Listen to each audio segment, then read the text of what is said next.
You have $50,000. And right now, that money is either working for you or it's dying. There is no middle ground. I've been in finance for over 30 years. I've evaluated thousands of investment pitches on Shark Tank. I've built companies, sold companies, and turned capital into more capital more times than most people have had hot meals. And the number one wealth destroying mistake I see, not from broke people, not from uneducated people, but from people exactly like you, people who actually have money, is sitting on a pile of cash, doing nothing with it, and calling it being safe. Let me be very clear about something.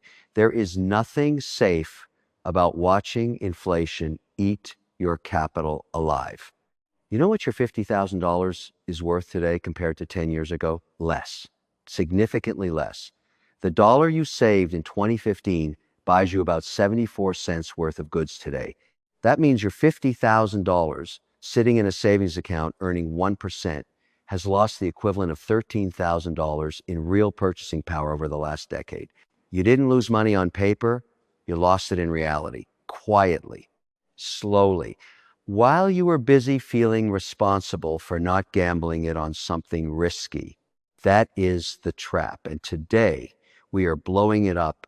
Here's what you're going to get in the next 25 minutes. A 5-step deployment framework for your $50,000, the exact ETFs, the exact percentages, the exact accounts, in the exact order you open them, the compound interest math so you can see your $1 million date on an actual calendar, and the 3 catastrophic mistakes I watch people make with lump sums, mistakes that guarantee they never reach 7 figures, no matter how long they wait.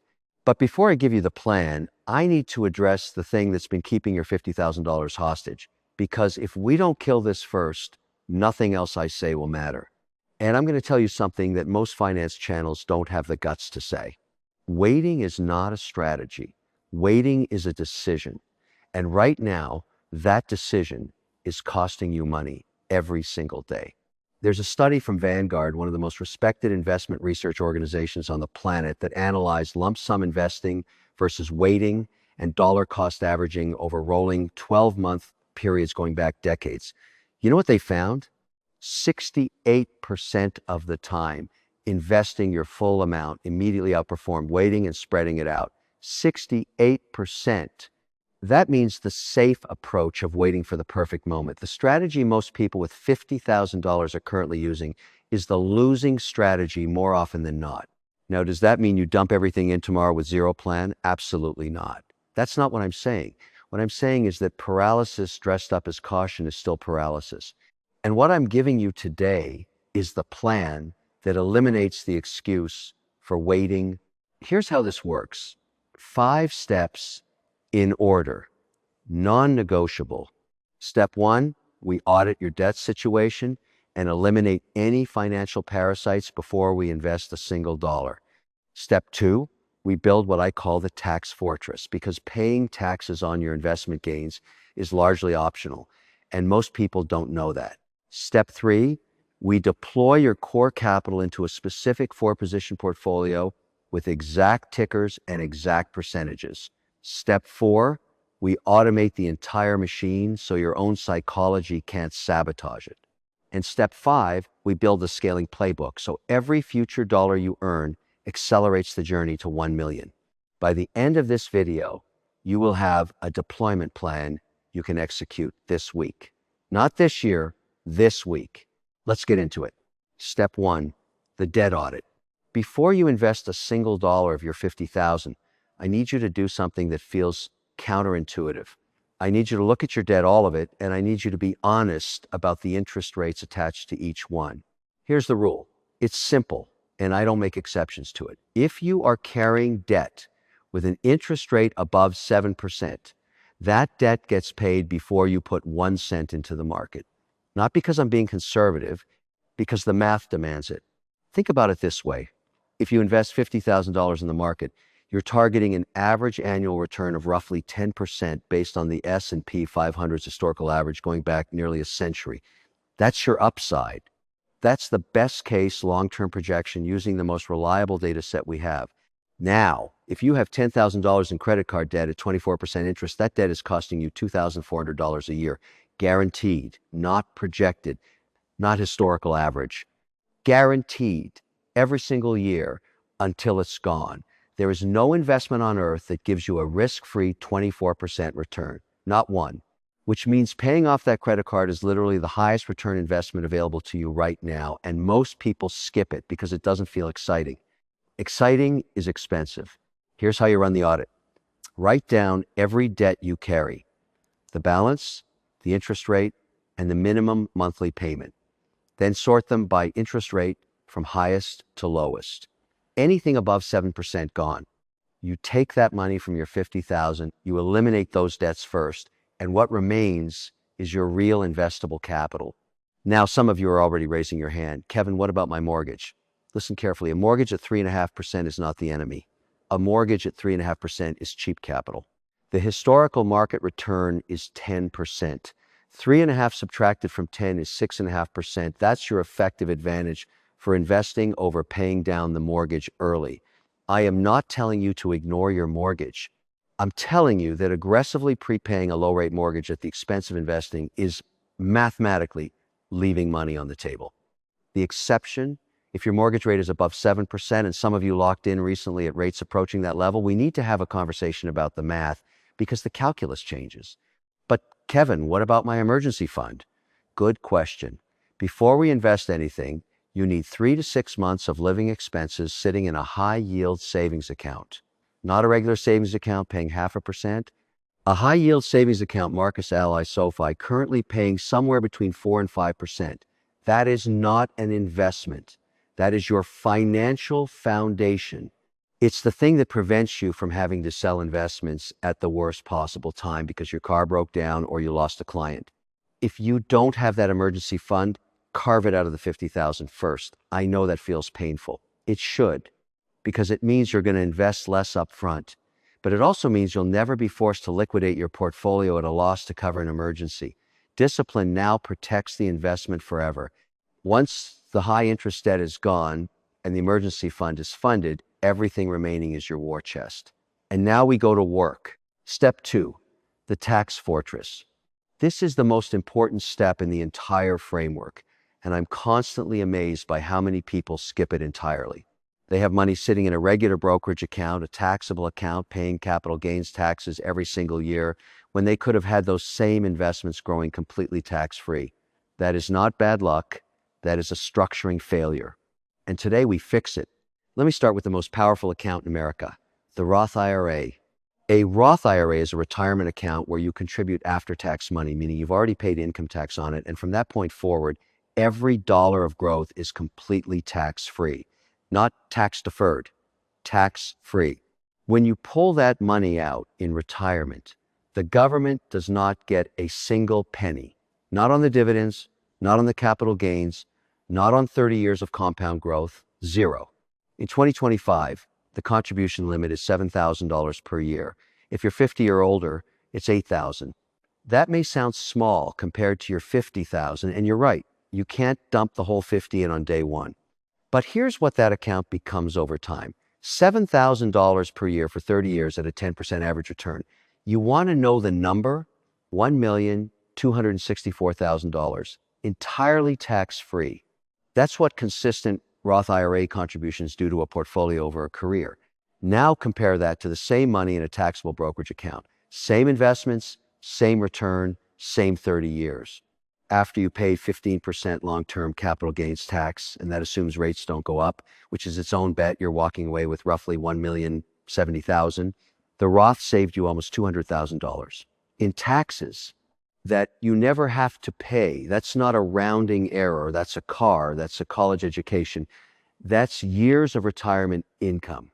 The Roth goes first, always. Max it out every year. Treat it like a bill you pay to your future self. Now, if your employer offers a 401k with a company match, that comes before or alongside the Roth. Why? Because the employer match is a 100% return on that contribution before you've invested a single dollar into the market. If your employer matches 50% of contributions up to 6% of your salary and you earn $70,000 a year, that's $2,100 of free money sitting there waiting for you to claim it. Every year you don't contribute enough to capture the full match. you are literally declining free money. I don't accept that from anyone on Shark Tank, and I'm not accepting it from you. The priority order looks like this. 1, 401k contributions up to the full employer match. 2, max your Roth IRA, $7,000. 3, if you have a high deductible health plan, open a health savings account. The HSA is the only triple tax advantaged account that exists.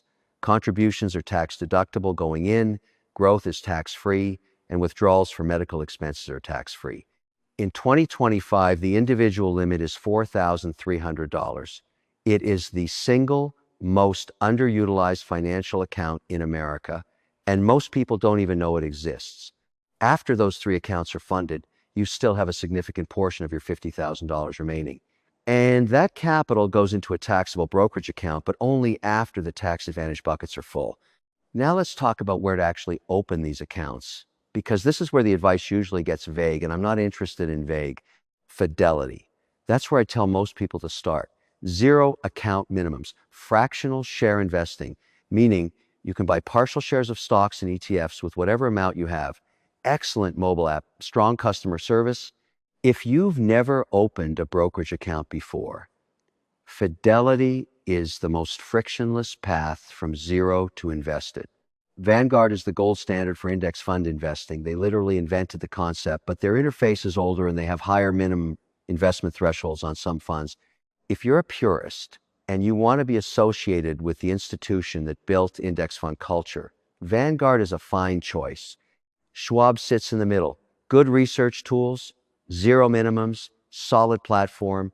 If you want a brokerage that also has physical branches you can walk into, Schwab is your answer. What I want you to stay away from for long-term wealth building is anything designed to feel like a game.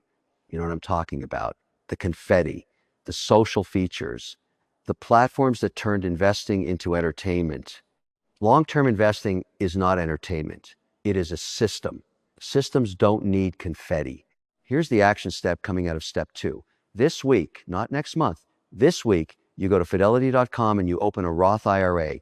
The process takes approximately 11 minutes.